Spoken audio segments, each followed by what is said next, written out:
ಅವರ ಅಪ್ಪುರ್ ಅವರ ಅಭಿಮಾನಿ. ಬಹಳ ನಿರೀಕ್ಷೆ ಇಟ್ಕೊಂಡು ಚಿತ್ರಕ್ಕೆ ಬಂದಿದ್ದೆ. ಮೊದಲ ಅರ್ಧ ನೋಡಿ ಬಹಳ ಖುಷಿ ಆಗೋಯ್ತು ಚಿತ್ರ ನೋಡಿ. ಯುವರಾಜ್ ಕುಮಾರ್ ಅವರ ಚೊಚ್ಚಲ ಚಿತ್ರ, ಯಾವಾಗ್ಲೂ ಚೊಚ್ಚಲ ಚಿತ್ರ ಅಂದ್ರೆ ಒಂದ್ ಸ್ವಲ್ಪ ಅಳುಕಿರುತ್ತೆ, ಆದ್ರೆ ಇವರಿಗೆ ಯಾವ ಅಳುಕು ಇಲ್ಲ.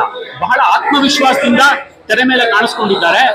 ಆ ಭಾವನೆಗಳನ್ನ ಕಣ್ಣಲ್ಲೇ ತೋರಿಸ್ತಾರೆ. ಅದು ಒಬ್ಬ ನಟನಿಗೆ ಬೇಕಾದ ಪ್ರಮುಖ ಲಕ್ಷಣ ಇದೆ, ಕಣ್ಣಲ್ಲೇ ಅಭಿನಯಿಸೋದು. ಅವ್ರಿಗೆ ಅದ್ಭುತವಾದ ಧ್ವನಿ ಕೂಡ ಇದೆ, ಕಣ್ಣಲ್ಲೇ ಅಭಿನಯಿಸ್ತಾರೆ, ಆ ಧ್ವನಿಯಲ್ಲೇ ಗೆಲ್ತಾರೆ. ಅವರ ಸಾಹಸ ದೃಶ್ಯಗಳು, ನೃತ್ಯ ಮಾತ್ರ ಮೊದಲ ಚಿತ್ರಕ್ಕೆ ಇಷ್ಟೊಂದು ಅದ್ಭುತವಾಗಿ ಮಾಡಿದ್ದಾರೆ. ಯುವರಾಜ್ ಕುಮಾರ್ ಅವರಿಗೆ 100ಕ್ಕೆ 100 ಅಂಕ. ಅವರನ್ನ ಇಷ್ಟೊಂದು ಅದ್ಭುತವಾಗಿ ತೆರೆ ಮೇಲೆ ತಂದಿದ್ದಾರಲ್ಲ, ನಿರ್ದೇಶಕರಿಗೆ ವಿಶೇಷವಾದ ಅಭಿನಂದನೆಯನ್ನ ಸಲ್ಲಿಸ್ತಾರೆ.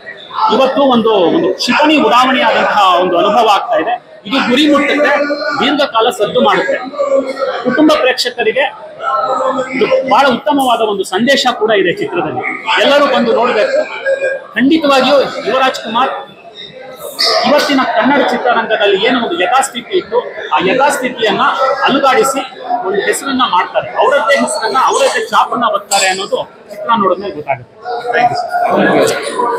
ಸರ್, ಈಗ ಫಸ್ಟ್ ಹಾಫ್ ಮುಗಿಸ್ಕೊಂಡ್ ಬಂದಿದ್ದೀವಿ ಸರ್. ಆಕ್ಷನ್ ಬಗ್ಗೆ ಎರಡು ಮಾತಾಡಂಗಿಲ್ಲ. ಸಂತೋಷ ಅಂದ್ರೆ ಯುವರಾಜ್ ಕುಮಾರ್ ಒಂದು ಸಕ್ಕತ್ತಾಗಿ ಪೋರ್ಟ್ರೇ ಮಾಡಿದ್ದಾರೆ. ಒಂದೊಂದು ಫೈಟ್ ಸೀನ್ ಅಂತೂ ಒಂದೊಂದು ವಿಭಿನ್ನವಾಗಿದೆ. ಒಂದೊಂದು ಆಂಗಲ್ ಅಲ್ಲಿ ಅಪ್ಪು ಸರ್ ನೋಡ್ದಂಗ್ ತರ ಕಾಣಿಸ್ತು ನಂಗೆ. ಬಟ್ ಫೈಟ್ಸ್ ಆಗಿರ್ಲಿ, ಅವರ ಲುಕ್ಸ್ ಆಗಿರ್ಲಿ ಸಕ್ಕತ್ತಾಗಿ ಬಂದಿದೆ. ಫಸ್ಟ್ ಫಿಲ್ಮ್ ಅಂತ ಅನ್ಸೋದಿಲ್ಲ ಯುವರಾಜ್ ಕುಮಾರ್ ಅವ್ರು, ಅಷ್ಟು ಚೆನ್ನಾಗಿ ಮಾಡಿದ್ದಾರೆ.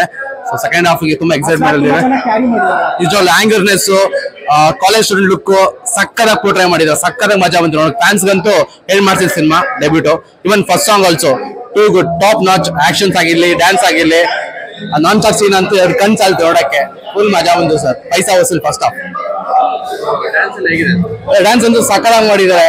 ನೀವು ನೋಡ್ತಿರ್ಬೋದು ಬೇಕಾದ್ರೆ. ಅಪ್ಪು ಅವ್ರ ಒಂದೊಂದು ಶೇಡಲ್ ಬಂದಂಗ ಆಯ್ತು ಡ್ಯಾನ್ಸ್ ಅಲ್ಲಿ. ಸೊ ಸಕ್ಕತ್ತಾಗಿ ಮಾಡಿರ್ತಾರೆ ಡ್ಯಾನ್ಸ್ ಆಗಿರ್ಲಿ, ಫೈಟ್ಸ್ ಆಗಿರ್ಲಿ ಅಂತೂ ಫಸ್ಟ್ ಹಾಫ್ ಅಲ್ಲಂತೂ ಫುಲ್ ಮಜಾ ಆಯ್ತು. Thank you sir.